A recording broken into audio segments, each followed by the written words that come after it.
Hello world of YouTube and welcome to second list in list week 2018. Today I'm going to be breaking down the top 6 best games I played in 2018. Now, I didn't, like last year with film, I didn't play enough games to make a full-fledged top 11 and not just be ranking the games I played, but I played enough to have 6 that outranked the other ones I played. Various minutes of exposure across each, but I feel like I played enough of each of these to get an opinion to some degree of each game. So let's just get it over with. Let's just do this. Let's get this started. You know, I think it was a smart idea for Nintendo to take a break from trying to reinvent Mario Party, because this feels like a fresh take on the Mario Party formula. I like the additions of character-centric dice and having these allies that you can both incorporate in the mini-games and just use in certain game modes in different ways. I fucking love the new team-centric maps as well. I think it's a nice spin on Mario Party and gives you a different type of board game to play within Mario Party, which I think is the best way to reinvent Mario Party. Don't just reinvent how the whole game is played. Have the core Mario Party still there with all of its competitive splendor, but then have a different type of game. It's smart. It's well put together. I feel like there's more thought put into this one, and I feel like they added enough ways to shift the game so that way it doesn't feel so lopsided later in the game like most Mario Parties do. I don't know, this just felt like a more thought-out package, and the mini-games are also a lot of fun, at least the ones that I played, and there's just a lot of charm in this game that I feel like was missing from the last couple of Mario Parties. This is a good one. This is a good one. I get why some people were disappointed in some aspects, but I was pretty pleased with this package.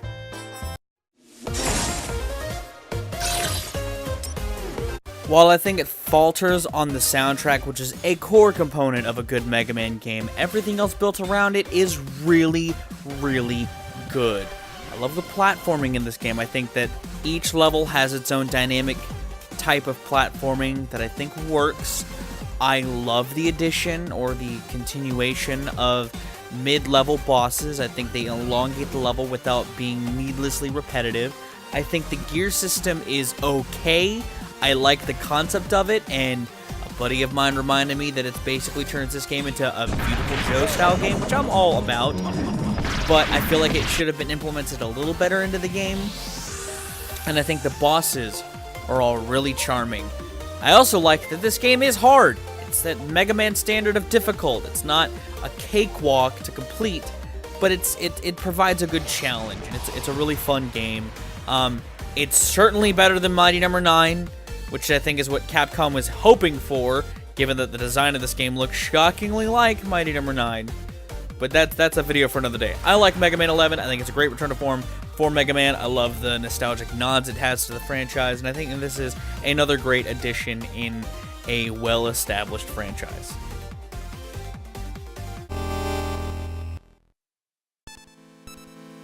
Man, if there's ever a game that has me hyped for another game, it is Bloodstained: Curse of the Moon.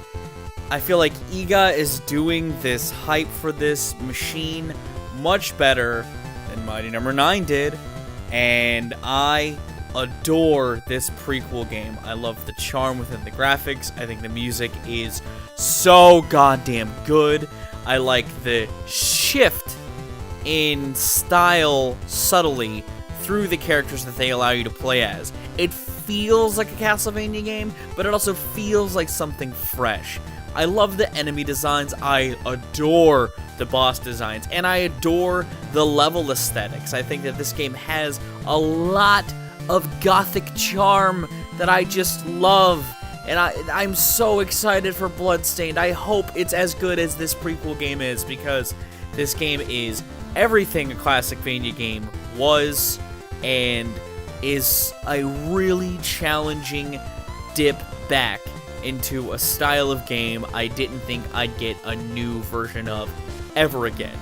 So good, so fucking good. You guys probably knew I loved this thing given how much I've talked about Castlevania over the last year, and this is as good as it looks.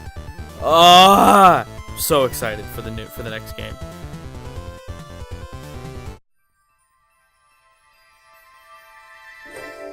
Roguelike in the style of Gauntlet, where you get to play as a wizard going through dungeons that randomly generate, getting different types of equipment that give you a different type of wizard to play as, and you get to bring a buddy with you? Hell yes, I'm on board with this game. I love the style in this game. There's so much panache in this. The way that your character attacks makes him feel so powerful, and it gives this game this gratifying pleasure within it whenever you get to accomplish anything, yet you also feel so infinitesimally weak because the enemies in this game get so fucking hard. This game has been one of my biggest joys to revisit throughout the year, and it definitely is the best co-op game I've played all of 2018. I love the different types of builds you can give your wizards. I love that if you build your wizard a certain way, it gives you a different type of strategy to use when facing off against enemies. There's a lot of customization that can come with playing this game, and I think that it achieves this kind of charming type of game that roguelike should aim for perfectly. Love this game, can't put it down, so much fun.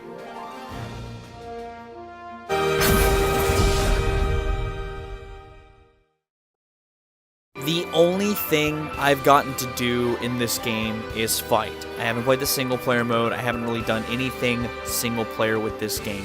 But even with that considered, this is hands down the tightest controlling Smash game since Melee. They fixed my main, and this game continues to keep being cool and interesting in the small time that it's been out. I get that I'm speaking from very limited experience here, but I have full confidence that when I get to play the rest of the game that is here, I will not regret putting it 1 on my list or 2 in this spot. While I think this game is very fun and I think I would enjoy the single player aspects, it did not give me the same type of warmth playing it that the #1 spot did. I do love this game. I love everything they've added to it from the previous Smash, and I love the fixes they made from the last couple of Smash games, but it does not hold a candle to my #1 pick.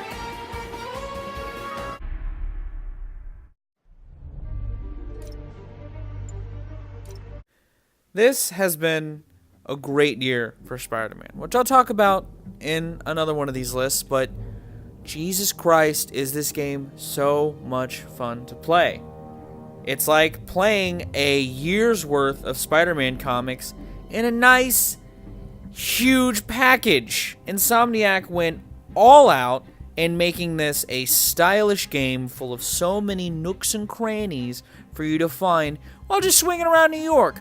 All the mini-crime missions, the side stories, the multiple things you get to do within the story itself, the twists and turns it makes. It's a fucking amazing game. It is a spectacular game. It's a Spider-Man game, first and foremost.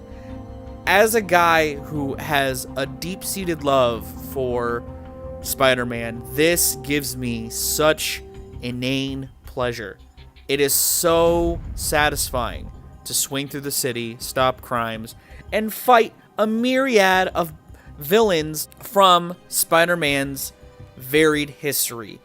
It's a love letter to Spider-Man fans from a developer that knows how to inject a lot of personality into the game. I love the Peter Parker that's in this. I love all of the side characters. I love the universe this builds. I love the place this takes in Peter Parker's life.